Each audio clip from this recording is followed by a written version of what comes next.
Hey guys, Janus here with my latest video. In the last Reading with Janus installment, where I gave everyone an update about which book I was reading the most for the week, I talked about discussing which body type has the easiest time putting on size below the belt. Well, yes, I am going to detail what that looks like. What I'm most excited about discussing is how guys can start taking the lessons learned from studying this body type and then applying that to their own transformational endeavors. So, without further ado, let's get into which body type has the easiest time gaining size. Not surprisingly, the body type that has the easiest time gaining size is also typically the largest already. Also not surprisingly, it's this gift of genetics which often means they get recruited by adult film companies looking to outperform their competitors in terms of page and video views. Overridingly, men in the adult film industry tend to have 1. Low body fat, in some cases extremely low as in single digits. Number 2, they have longer limbs. 3, they're typically well muscled but not bulky. 4, they display large veins. Number 5, they have less body hair naturally. And number 6, wide shoulders. While this does not seem to be a lot to work with, it paints the perfect picture of an ectomesomorph hybrid. Ectomesomorphs, or rather ectomorphs, are famous for having well-functioning thyroids that help them burn through the ridiculous amounts of calories they eat on a regular basis. More than that, they're known to be very insulin sensitive, which means that they tend towards hypoglycemia. This means that their bodies are not insulin resistant and their cells readily soak up nutrients. Then we have the mesomorphic aspect. Unlike a traditional pure ectomorph, who would have a fairly low hormonal output of androgens, an ectomesomorph hybrid has a significantly larger output. This telltale sign comes from the pounds of lean muscle mass in their frames, which can be very easily overlooked due to things like limb length and bone structure typical of ectomorphs. That said, mesomorph aspects show up in the wider shoulders, broad chest, and which only become more accentuated by the ectomorph's hallmark narrow waist. What all this means is that the ecto-meso hybrid, so commonly seen in adult film industries, represents a trifecta. 1, good insulin responsiveness and sensitivity. 2, a properly functioning thyroid. And 3, a well-functioning sex hormone axis. So, how on earth can all of this help guys start making gains faster? In previous videos, I talked at length about the importance of proper diet and training regimens, and I'd like to revisit some of those topics in this video. The number one question I hear far too often from guys that have a less than ideal amount of fat mass on their body is, how do I lose weight?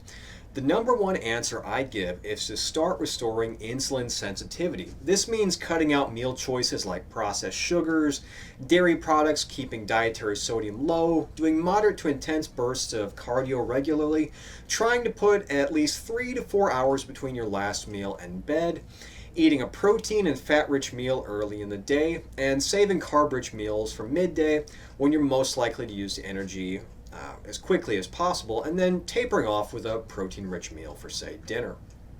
Okay, for most, this might have sounded like your average workout plan outside of a few tips. The part I find a lot of guys do a double take on is my suggestion to cut out dairy products, though it was once a pretty well-kept secret.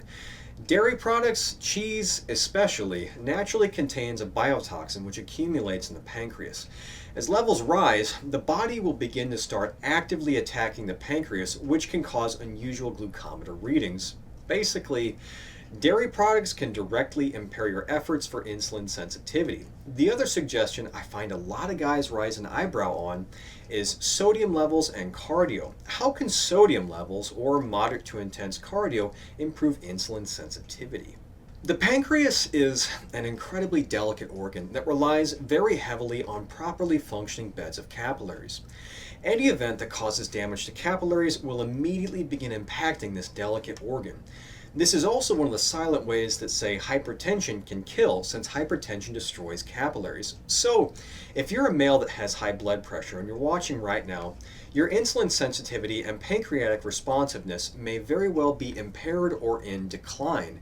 If you find yourself experiencing high blood pressure, I strongly encourage you to make an appointment with your doctor about ways to lower your numbers. This is one of the fastest and easiest ways you can prolong the length of your life and improve its quality simultaneously.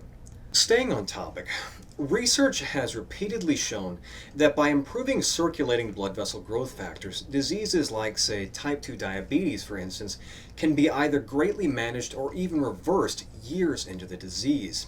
Vigorous or intense cardio has been shown to dramatically increase circulating growth factor levels when done in short bursts. Typically, the exercise sessions which showed the most benefit were kept strictly under about 30 minutes at a time, as any more seemed to cause a reduction in circulating growth factor levels. This, however, only really applies to things like intense exercise.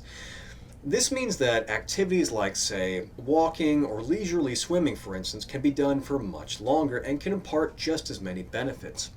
As I've stated quite a few times, blood vessels grow in response to increased blood flow mediated shear stress along the inside of their walls.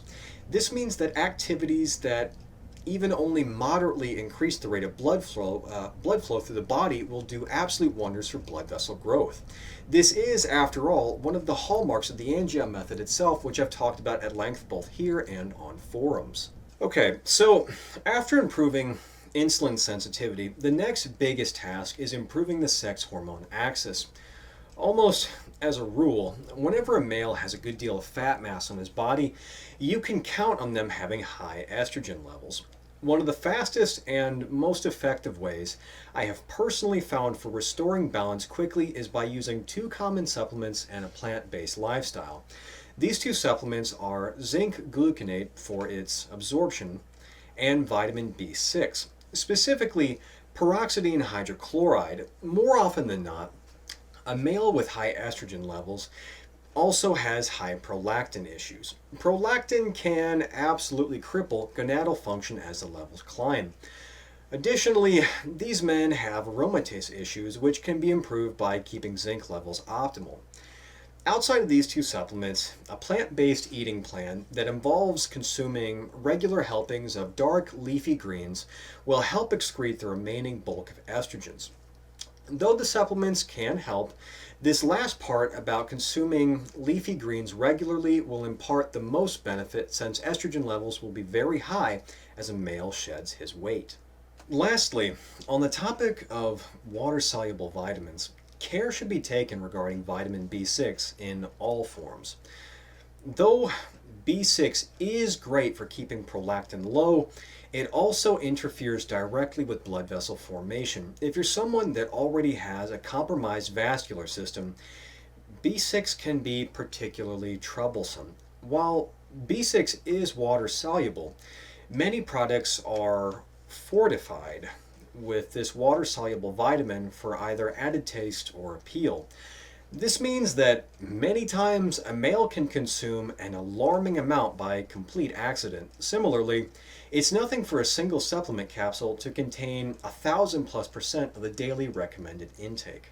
Well guys, I hope everyone enjoyed the video and gained a bit more insight into how they can start achieving their own size goals. Just to give a bit of an update, currently I'm actively researching ways to exercise the corpus spongiosum and glands. As of right now, I have a few powerful contenders that I believe hold a lot of promise, but I want to keep experimenting with them for a bit to see if there are any improvements I can make before I release them.